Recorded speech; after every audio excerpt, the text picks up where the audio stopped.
People are asking me, please, please, please, Mr. President, we're winning too much. We can't take it anymore. Here with us tonight is a group of winners who just made the entire nation proud. 2026年3月，美利坚的新太阳鹰王特朗普宣布特别伊朗行动启动。除了你来我往的抽象狠活，更特别的是，继信息化作战开端海湾战争后，美军这次还开启了算法战争新纪元，首次运用 AI 评估情报、识别目标，12小时内对伊朗发动近900次袭击。3月2日，伊朗革命卫队祭出杀手锏反击，封锁霍尔木兹海峡。要知道，这地儿属于中东第一雄关，世界油气咽喉，一时间全球能源应声飙涨，欧洲天然气一度涨超50%。当所有人以为这次又要全场由欧公子买单之际，千里之外的白宫悄然发布了一条电力预警。因为对硅谷的 AI 巨头来说，真正的威胁不在波斯湾的导弹，而是本土那根摇摇欲坠的电线。就在1周前，东王刚刚官宣了一项新的纳税人保护承诺，召集苹果、谷歌、微软、亚马逊、甲骨文等高管前往白宫签署自愿承诺书，要求自建发电厂，为耗电巨大的数据中心供电，以缓解电价上涨。就在去年，著名财富杂志发文称，中美 AI 竞赛可能已经结束，美国电网太弱了。11月，微软 CEO 在访谈中亲口承认，微软面临前所未有的尴尬，手上有成堆芯片，却因没有足够的电，只能让芯片躺着睡觉。大家好，我是考古 UP 主星辰。还记得1月那会儿，东王大放厥词，中国制造了几乎所有风力发电机，但我在中国却找不到任何风力发电厂，惹得 BBC、CNN 纷纷帮东大辟谣，这波也算天道好轮回。那么，堂堂世界霸主为何会陷入缺电困境？中国又是如何应对的呢？转发加点赞，这就是发电，听东王说。2021年，一场史无前例冬季风暴席卷美国南部，受灾最严重的正是人杰地灵的德州，气温一度降至-20摄氏度，创下70年来最低纪录。用我们更好理解的话来说，广东突然-20度，很惊悚，对吧？正常人第一反应是冷就开暖气呗，德州人民也这么想，结果用电需求激增。面对日益严重的酷寒和即将崩溃的电网，管理当地电力的可靠性委员会想起一句名言：死不可怕，死是寒冷的冬夜，可工人无忧的安眠呢？不用电，电网还会崩溃吗？果断决定停电，切断超450万户家庭和企业用电，成功缓解了电网压力。唯一美中不足的是，停电导致部分输送天然气的管道压缩机失效，进而天然气短缺，引发电厂停运，出现连锁停电。部分居民在严寒中断电近4天。此外，断电导致水压下降，约1200万居民供水系统瘫痪，图啥？图160吗？即使有电，那也是真烧钱。由于供需极不平衡，德州电价一路狂飙，批发电价从平时的50美元每兆瓦时暴涨270倍，一度突破1万美元每兆瓦时。当然，天然气公司更是瞅准机会原地涨价。达拉斯牛仔队兼天然气老板琼斯毫不避讳对记者表示，这周天然气价格太棒了，就像中了头彩。最终官方数据有至少246人被冻死。为什么会这样呢？政府不管吗？好消息是管，部分居民被迫焚烧旧家具取暖，并在社媒发视频求助。然后科罗拉多市市长说出了那句经典名言：我真受够了求施舍的人。救灾是社会主义的产物，政府和电力供应商不欠你们什么，强者才能生存，弱者将被淘汰。请问这种人应该挂什么科呢？打 music。 我欲重建 AI 训练，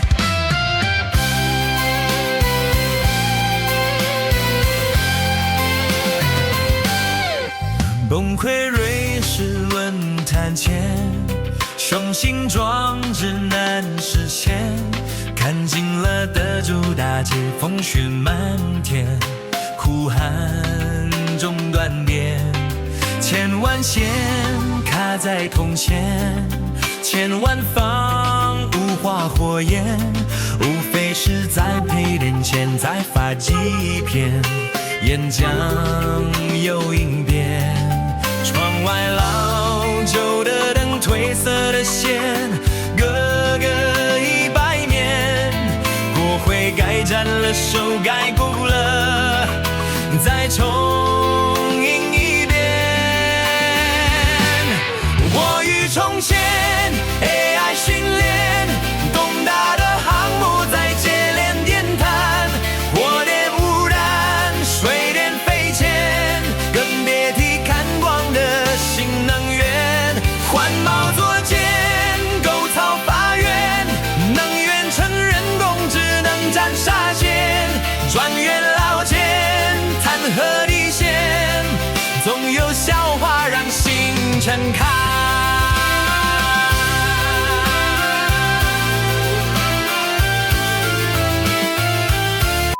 可能有人会好奇，为啥不从其他州送电呢？首先，我美利坚自有国情在此，把电网完全彻底私有化了。更雪上加霜的是，美国电网由东部、西部还有德州3大独立互联电网组成，听着差别不大，但频率不同，很难拧到一块儿。其次，美国电网太老了，平均都是30-40年，请看 VCR。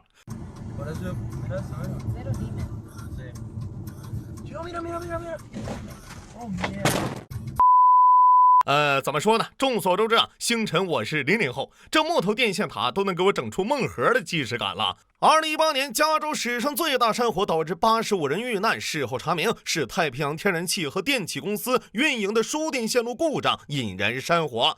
该公司的著名战绩还包括15年布特山火、17年诺斯贝山火，最终被判赔偿10亿美元。对此，太平洋电气表示不但高啊，果断申请破产重组。更抽象的是，为预防火灾，2019年他们寄出了预防性停电，说人话叫赔不起，容易火的地儿呢，先不用电了。导致加州约270万人1个月3次被人为停电。更严重的是，本就老态龙钟的电网几年后迎来了一个更大更新，足以击穿最后防线的巨兽 AI。 据美国能源研究所估算，OpenAI 的 ARAN 模型训练一次消耗电量约110亿千瓦时，相当于100万个美国家庭1年用电量。是的，AI 公司都在卷算力，而 AI 训练堪称电子大微弹。2024年，美国人均停电时长11个小时，创下新高。对比一下当年杭州沪均停电时长，大家猜猜多少？6.01分钟，哪怕放到全国，也仅6.7小时每户。据麦肯锡公司测算，到2030年 ，AI 吞掉美国的电力标志11.7%。2025年，英伟达总部所在地被曝有2个装机容量100兆瓦的新建数据中心因电力不足被闲置。弹幕里的吴彦祖可能要问了，缺电就修电厂呗。好，但在美国建个电厂难度不亚于过年期间不听刘德华。水电太慢不行，火电快，但被环保判了死刑。2025年6月，特朗普领导的环保署计划废除燃煤发电厂的环保限制，结果医疗专家、宗教领袖、州领导人、环保组织集体反对，至今还在扯皮。啥？新能源？抱歉，董王上台第一刀就是砍可再生能源补贴。别急，还有高手呢。由于电力需求激增，电力系统的心脏变压器也供不应求。当年造出全球首台变压器的美利坚，如今80%都得进口。那世界第一大变压器生产国是谁呢？中国啊！更讽刺的是，董王还给变压器加税，让美国企业顶着关税排队下单。他真的，我哭死！哦，对了，即便厂建了，目前超1.1万个用电项目正在排队等待接入美国电网，项目平均审批仅需5年啊，5年呐，指不定总统都换卢比奥了。这一通下来啊，终于把 AI 巨头们逼疯了。娘西皮，电网无能，看来我必须出赛，老子要自建天然气发电厂，直接给 AI 中心供电。坏消息是，这个项目也有2个小问题，这有问题，那有问题。必备的大型燃气轮机更缺，由于只有通用、西门子等少数企业能造，订单已经排到2030年。此处我有一联，上联航母转、导弹批、人工智能新战机，下联架一掌、厂难建、木头架子、老电线。虽然基建轻微拉垮，遇灾稍稍涨价，电网略有老化，偶尔来点爆炸，你以为这就完了吗？大声告诉我，国外建厂最怕什么？对，环保。2024年，马斯克的 XAI 斥资60亿刀，仅用122天，就在田纳西州孟菲斯市建成面积足有13个足球场的超级数据中心巨象。为了稳定供电，还专门收购了一家海外发电厂，将燃气轮机运往美国，在巨象旁新建了一座发电厂。嘿，您猜怎么着？刚建好，附近社区的黑哥们儿不干了，理由很简单，不环保，抗议。紧接着，孟菲斯社区反贪污组织保护我们的含水层纷纷站出来 ，XAI 污染水，反对，没法子，老马只能一边解释冷却服务器没污染，一边计划再建一座废水处理厂。好不容易安顿好这群活爹，白宫环境正义顾问委员会成员兼孟菲斯年轻且环保创始人亚当斯也来了。XAI 的燃气轮机每年排放130吨有害氮氧化物，有空气排放许可证吗？上诉！坏消息是真没有。原本孟菲斯允许便携式发电机无需许可证即可运行，只要机器在同一地点停留不超过364天。2026年1月，法院判环保人士胜诉，XAI 仅获得得15台涡轮机排放许可。老马表示惹不起，扛着几十台涡轮机在隔壁密西西比州开建巨象2，目前也在等审批。因为环保署修改了政策，哪怕使用便携式燃气轮机也要申请许可证。难怪1月马斯克在访谈中破防，中国比别国拥有更多电力，可能还会有更多芯片。按当前趋势，中国在 AI 算力方面将远超其他国家。我有一计，请老马静听：美国缺电啊，中国有电，把算力中心搬中国来不就好了？美国电力危机的本质是一场空间错位，在生产端和消费端隔着一张早已生锈的破碎电网，这种物理断层正在阻碍美国 AI 的进步。但在中国，一种近乎暴力的基建美学正在彻底解决电力问题。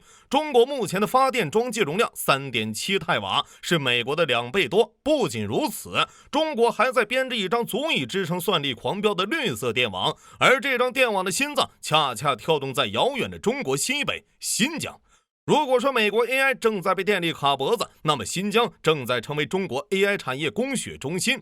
2025年7月，彭博社记者跑到新疆拍了一段纪录片。原本呢，想调查东大获取被禁运的英伟达芯片的证据，本意是坏的，没想到执行好了啊！记者在视频中惊叹，在中国西北这片偏远角落，看似荒凉的土地，正成为中国争夺 AI 霸主地位、挑战美国的关键区域。这里正是新疆哈密伊吾县。这座曾被戏称为一盏路灯亮全城，一个馕饼滚出城的县城，如今已经是我国西部算力枢纽。相信都刷到过那个科幻的戈壁光能塔，50兆瓦熔岩塔式光热发电站就在伊吾县闹毛湖镇，而它所在的哈密是国家1000万千瓦级风电基地和100万千瓦级光伏基地。不过我国西部新能源丰富，但数据处理需求集中在东部，怎么办呢？对，继南水北调西气东输后，又一个伟大工程东数西算。伊吾海拔1700米，这个天然空调房为训练 AI 提供了低成本高效率的解决方案，除了发电，光伏板阵还能防风治沙，有意思吧？一起感受下新疆的能源牧场。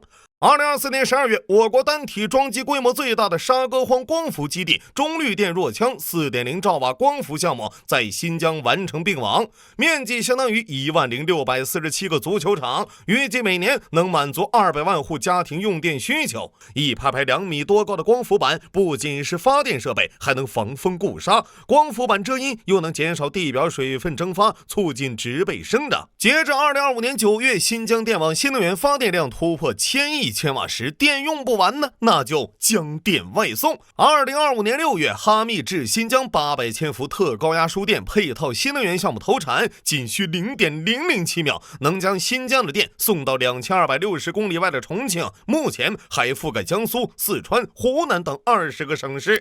让我们再回到伊吾县，如今这里 GDP 突破200亿，在当地麦田里，数字农业平台让农民通过手机就能精准灌溉管理6000亩小麦地，从一盏路灯亮全城到算力之光照全球。伊吾的故事正是新疆乃至新中国的缩影。西方告诉我们这不可能那不可能，但我们的发展就是不断打破不可能。新疆的惊喜还远不止于此，还记得之前大火的新疆三文鱼吗？那是兵团通过改良素有地球之险的盐碱地养殖而来。2025年，新疆冰鲜三文鱼不仅跃出天山走向全国，还出口欧洲。13师的青蟹，4师的澳洲龙虾，8师的鲈鱼也接连丰收。2024年，伊犁农4师的高产示范田以平均亩产1394.4公斤刷新万亩玉米单产纪录。兵团1师、3师还在塔克拉玛干沙漠边种出了香椿、薄皮甜瓜、军中皇后羊肚菌。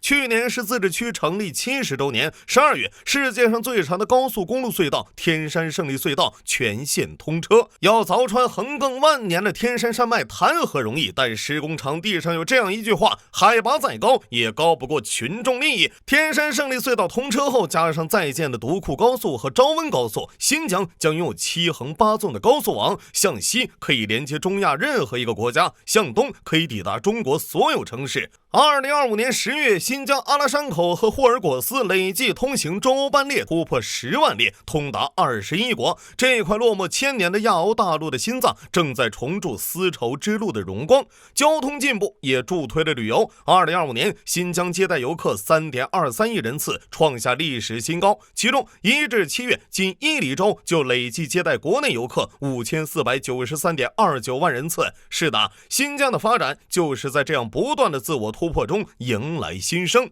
而新疆能有今日的战绩，离不开扎根边疆的生产建设兵团因地制宜，有老一辈人艰苦奋斗，开拓新天地。2025年，纽约时报发文称，一条全长3200公里的特高压输电线路，从遍布太阳能和风力发电厂的中国西北荒漠，一路穿越绵延群山，延伸到东南沿海，抵达汇聚顶尖电动车与机器人制造商的工业重镇安徽。中国已建成运行的此类输电线路共42条，每条输电能力都超过美国任何电力主干线。当马斯克在达沃斯警告美国电力瓶颈可能限制 AI 发展，当特朗普要求科技自建发电厂之际，2025年中国全社会用电量突破10兆千瓦时，是欧盟、日本、印度和俄罗斯总和的 1.6 倍。仅当年新增发电装机容量超过印度全国总装机容量。世界是物质的，电网从来不是某个人一纸总统令就能修好。